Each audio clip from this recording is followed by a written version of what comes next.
So what happens to kids who leave third-rate public schools for the job market? They run into yet another government-imposed roadblock, the minimum wage. I used to work in a store like this. I didn't eat a lot of back then either. I was 15 at the time, but I've been working since I was 10. As a shoe shine boy, dishwasher, fruit picker, and other odd jobs. But I wasn't the exception. My whole crowd worked.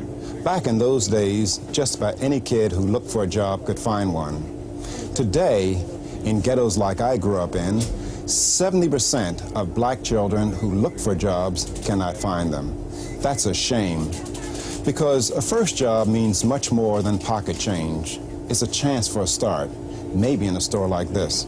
Most of the kids that you give jobs to, they hold them for a long period of time here, you know, and I wish I could give more kids jobs, because I have kids constantly coming up to me asking me for jobs, you know, and I can't give them the jobs that I wish I could give them. For a small employer to hire a young, inexperienced worker is a risk.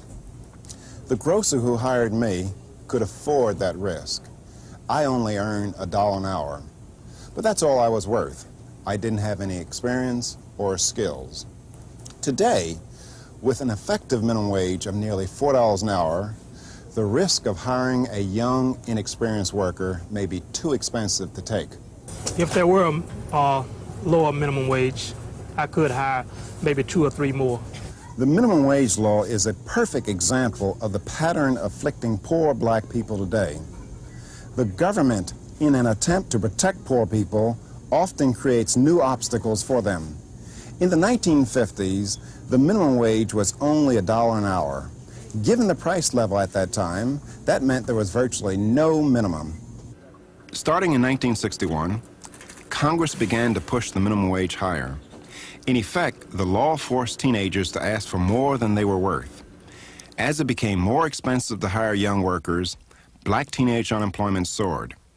By 1982, the effective minimum wage, including Social Security and other payroll taxes, was almost $4 an hour, and black teenage unemployment stood at nearly 50%.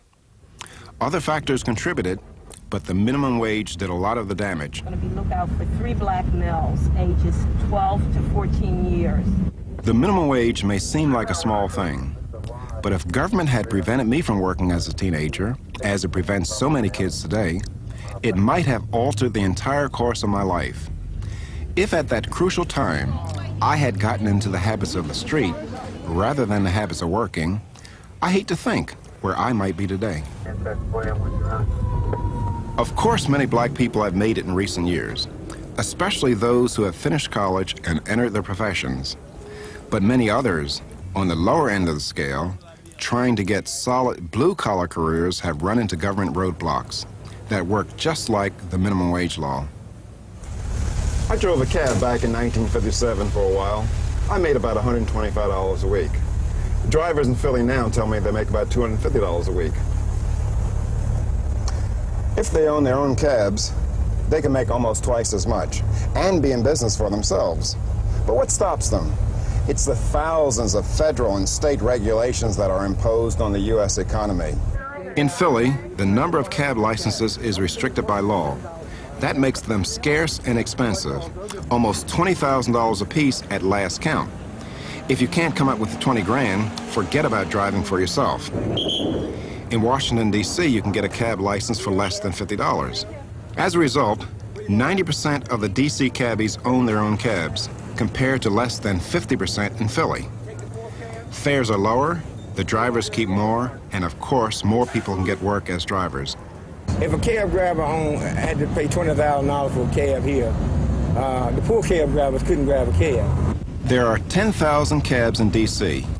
Over 70% are owned by blacks. In New York and Philadelphia, blacks own less than 20% of the cabs. Government licensing closes the door to economic opportunity. Nearly 1,000 occupations in the United States exclude people who do not have licenses. Sometimes the licenses cost money. Sometimes they require the applicant to pass complicated tests that have little to do with the job. Sometimes getting a license requires a friend in the business. All those licensing laws do just one thing: keep outsiders out. Those outsiders are often members of minority groups. Back during the 30s and 40s, there were practices that were rampant in the South, particularly in the former slaveholding states, where blacks were specifically excluded by predominantly white unions.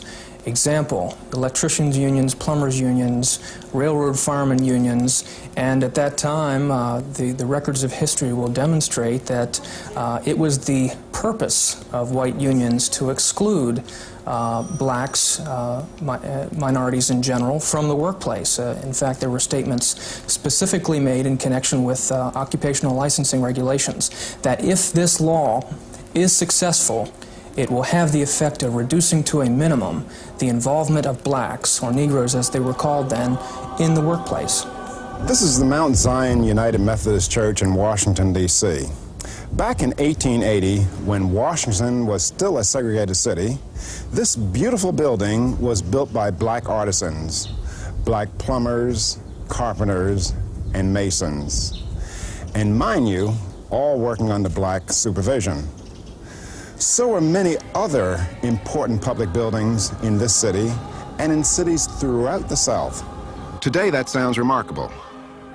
Even now, black people have a hard time breaking into the skilled construction trades. The fact is, in the late 1800s, black people were better represented in many of the skilled trades than they are today. Today, such blatant racism is illegal, and many union leaders would like to see more black workers in union jobs.